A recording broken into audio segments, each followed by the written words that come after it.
আবেগ, অনুভূতি এবং আজকে আমরা যে উদ্দেশ্যে এখানে অবস্থান করছি তা শোনার জন্য। আমরা আজকে রাজ্যের সামনে থেকে স্পষ্টভাবে একটা বিবৃতি এবং একটা আলটিমেটাম দিতে চাচ্ছি। 48 ঘন্টার মধ্যে যদি তারা অপরাধী শনাক্ত করে যদি তাদের 4 দেয়ালের মধ্যে বন্দী না করে আমরা রমনা থানা ঘেরাও করব। 48 ঘন্টা আমরা রমনা থানার পুলিশ ইনচার্জকে দিতে চাই। 48 ঘন্টার মধ্যে যদি তারা কোনো ধরনের পদক্ষেপ না নেয় আমরা রমনা থানা ঘেরাও করবো। ধন্যবাদ সকলকে, ধন্যবাদ। বাংলাদেশ জিন্দাবাদ।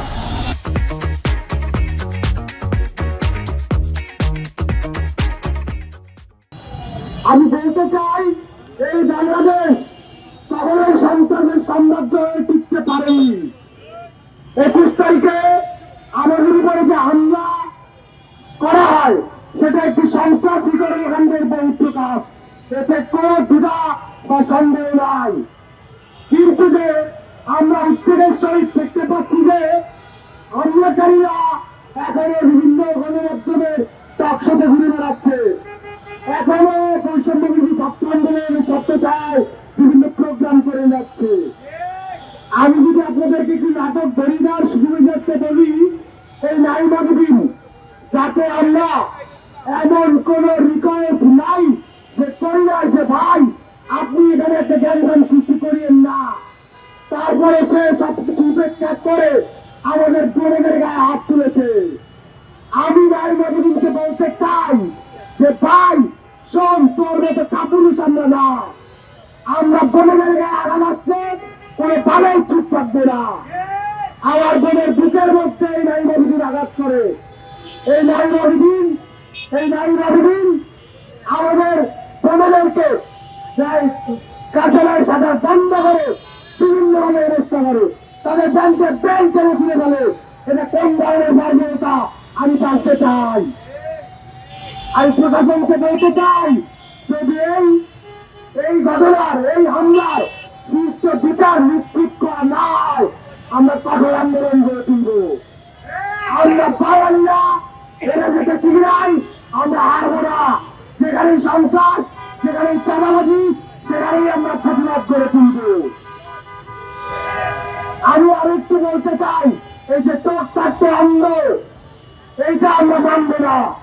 আমরা অতি দ্রুত প্রশাসনকে রূপায়ণ করার টিভির ফুটেজ বের করে সন্ত্রাসীদেরকে চিহ্নিত করার জন্য আমরা বলতে চাই এই যে সন্ত্রাসী হামলাকাণ্ড, এটা একমাত্র ছাত্রলীগের বহিঃপ্রকাশ, সেই বর্বর যুগের একটি বহিঃপ্রকাশ। আমরা এটা মানব না। আমরা এটা তীব্র নিন্দা জানাই। আমি যদি আরো একটু বলতে চাই, তাহলে দেখেন এই রিভার রশিদ যে কিনা নির্বাহী কমিটির একজন সদস্য, তা সে সিনিয়রে সে আমাদের অভিভাবক গ্রুপে আছে।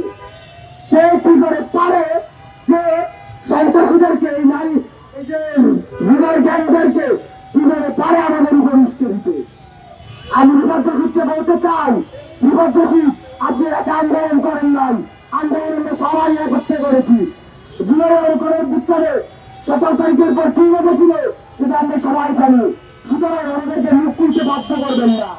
জাতীয় গণমাধ্যমের মাধ্যমে সবাই দেশের বেশিরভাগ ছাত্র জনতা যারা এই বিপ্লবের সাথে জড়িত ছিল, বেশিরভাগ মানুষই এখন জানে যে গত 20 জানুয়ারি এবং 21 জানুয়ারি আমাদের বিপ্লবী শিক্ষার্থীদের সাথে কি হয়েছিল। আমি ওই বিস্তারিত বিষয়ে পড়ে যাই।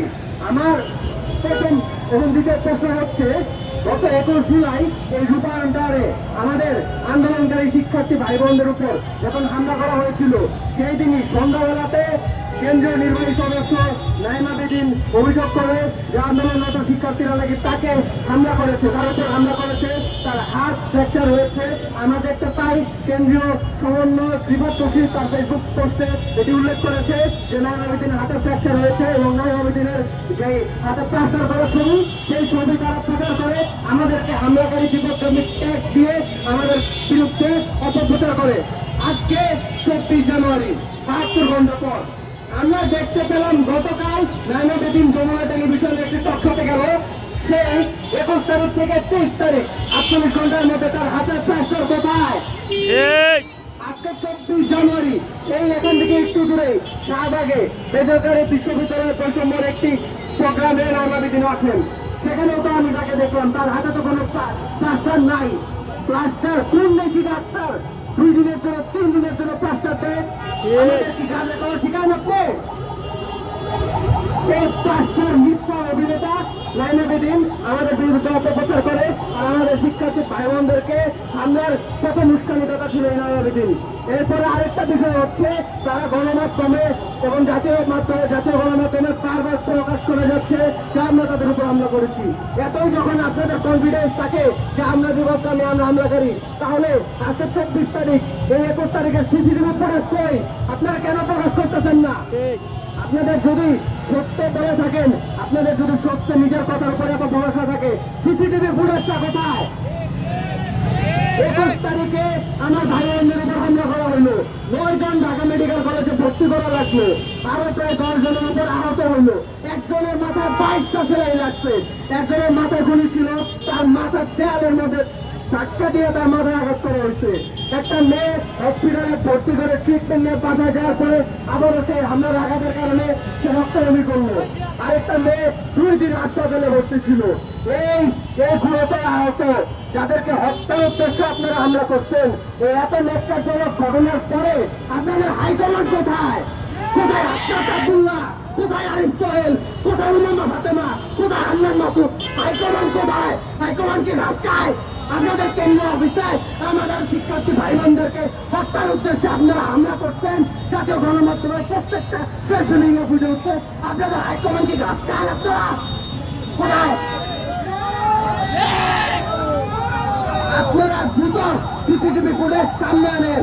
যদি আমার ভাই বোনরা আপনাদের নির্বাহী সদস্যদের উপর হামলা করে থাকে, আমি আমার ভাই বোনদের বলবো আপনারা থানাতে নিজেদের থানাতে তাদেরকে নিয়ে যান, তাদের বিরুদ্ধে মামলা দেন। যদি আপনারা আমাদের ভাই বোনদের উপর হামলা করে থাকেন, আপনাদেরকে আমরা জেলের 5 থেকে ভিতরে করে ছাড়বো।